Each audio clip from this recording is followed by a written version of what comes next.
Ce sont près d'1 millier de manifestants hostiles à la Russie et à son influence sur l'Arménie qui ont accueilli le président Vladimir Poutine à son arrivée à Erevan. Le chef de l'État russe est venu montrer son amitié à l'Arménie qui a intégré l'Union douanière, vaste partenariat politico-commercial que la Russie est en train de mettre en place en Asie centrale. Mais ces manifestants, qui soutiennent d'ailleurs les mouvements protestataires en Ukraine, voudraient que leur pays se rapproche plutôt de l'Union européenne. Poutine a d'ailleurs évoqué les manifestations de Kiev.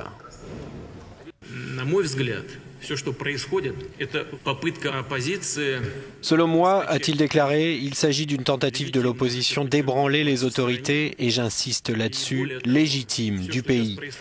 Et ce qui se passe en ce moment, ce n'est absolument pas une révolution, c'est une manifestation prévue de longue date, qui selon moi n'était pas organisée pour aujourd'hui, mais plutôt pour la campagne, pour l'élection présidentielle de mars 2015.